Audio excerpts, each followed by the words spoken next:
தினமும் பார்க்குற அதே 4 சுவரு, சோஃபா, டேபிள், சேர், லேப்டாப் ஒரு பாயிண்ட் ஆஃப் டைமில் பார்த்து போர் அடிக்கும். அதுக்காக காசு போட்டு புதுசாக வாங்க முடியாது. ஆனால் நம்மக்கிட்ட இருக்கிற திங்ஸ் வச்சே நமக்கு போர் அடிக்காமல் பார்த்துக்கலாம். ரொம்ப சிம்பிள். Rearrange, reorganise.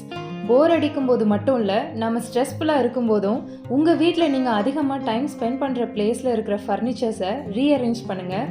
ஸ்ட்ரெஸ் குறையும், மைண்டு ஃப்ரெஷ் ஆகும், உங்கள் க்ரியேட்டிவிட்டி பூஸ்டப் பண்ணும். ஃபர்னிச்சர்லாம் ரொம்ப பெருசு கஷ்டம்னு நினச்சிங்கன்னா ஏதாவது ஒரு டெக்கோர் இல்லை ஷோ பீஸை மாற்றி வச்சு பாருங்கள். நீங்கள் பழசை பற்றி யோசிக்காமல் அடுத்த வேலையை செய்ய ஆரம்பிச்சிடுவீங்க. உங்கள் பார்ட்னர் இல்லை பசங்க ஆஃபீஸ்க்கோ ஸ்கூலுக்கோ போன பிறகு நீங்கள் ஃப்ரீயாக இருக்கும்போது இந்த மாதிரி சேஞ்சஸை ஃபஸ்ட்டு வீட்டோட என்ட்ரன்ஸில் இருந்து ஸ்டார்ட் பண்ணுங்கள். வெளியே போயிட்டு வீட்டுக்கு வர்றவங்க ஃப்ரெஷ்ஷாக ஃபீல் பண்ணுவாங்க. இந்த சேஞ்சஸை நோட்டீஸ் பண்ணியிருந்தா இது நல்லா இருக்கு, இல்லை இப்படி வச்சு பாரு நல்லா இருக்கும்னு நம்மளை என்கரேஜ் பண்ணுவாங்க.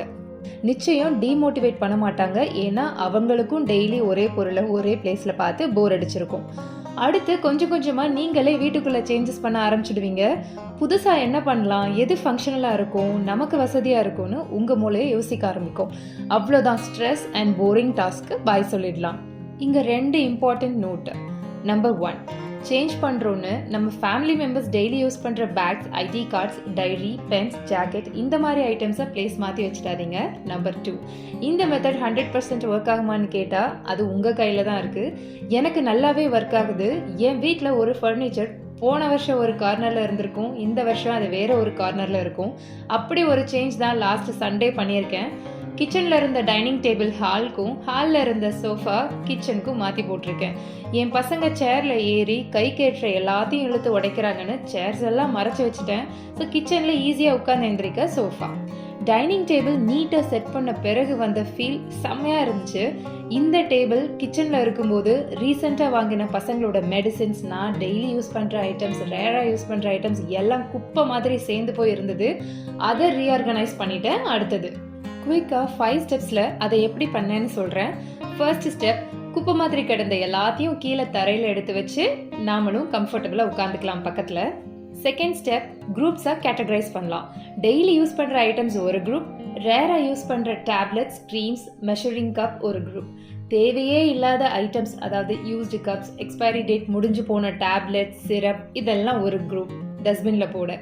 தேர்ட் ஸ்டெப், கண்டிப்பாக நம்மக்கிட்ட இருக்க வேண்டிய ஐட்டம்ஸ் எல்லாமே இருக்கான்னு செக் பண்ணிட்டு இல்லாததை வாங்க நோட் பண்ணி வைக்கிறது. Like adhesive bandages, emergency paracetamol etcetera.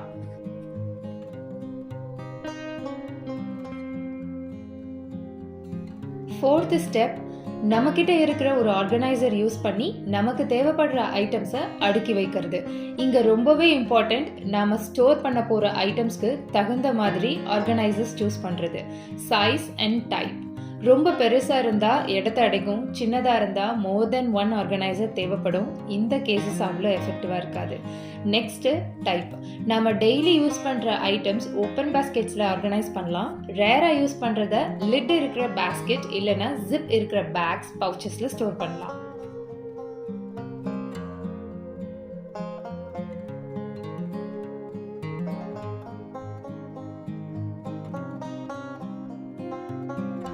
நான் ஒரு ஓல்டு ஜிப் பேக்கில் ரேராக யூஸ் பண்ணுற டேப்லெட்ஸ் அண்ட் க்ரீமை போட்டு வைக்கிறேன்.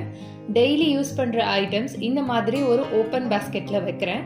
ஸோ இந்த 2 கேட்டகரியும் ஒரே பேஸ்கெட்டில் வரணும்னு இந்த மாதிரி பேஸ்கெட் சூஸ் பண்ணியிருக்கேன்.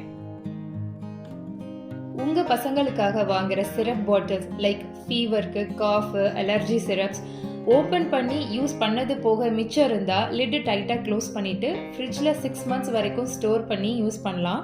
வெளியே வைக்க வேணாம். 5th ஸ்டெப், நமக்கு தேவைப்படும் போது ஈஸியாக எடுக்கிற மாதிரி அண்ட் பசங்களுக்கு எட்டாத மாதிரி ஒரு பிளேஸில் இந்த ஆர்கனைசரை வைக்கிறது. என் வீட்டில் அப்படி ஒரு பெஸ்ட் பிளேஸ் ஃப்ரிட்ஜ் மேலே தான் செட் ஆயிடுச்சு. ஸ்ட்ரெஸ்ல ஸ்டார்ட் ஆகி ஃபர்னிச்சர் ரீஅரேஞ்ச் பண்ணி அதனால டேபிள் மேலே இருந்த ஐட்டம்ஸை டீக்ளட்டர் பண்ணிட்டு நல்ல நீட்டாக ஃப்ரிட்ஜ் மேலே ஆர்கனைஸ் பண்ணி வச்சாச்சு. இது ஒரு சூப்பர் செயின் ஆஃப் ஆக்ஷன். அவ்வளோதான். இது எல்லாம் பண்ணுறதுக்கு எனக்கு 1 hour தான் ஆச்சு. ஆனால் கொஞ்சம் கூட டயர்ட் ஆகலை, மைண்ட் ஃப்ரெஷ்ஷாக இருக்குது. என்னதான் ஸ்ட்ரெஸ் இருந்தாலும் இந்த சேஞ்சஸ் அண்ட் ரீஆர்கனைசிங்கால் லாஸ்ட் சண்டே ப்ரொடக்டிவாக இருந்தது. இந்த வீடியோ உங்களையும் கொஞ்சம் மோட்டிவேட் பண்ணியிருக்கும்னு நம்புகிறேன். தேங்க்ஸ் ஃபார் வாட்சிங்.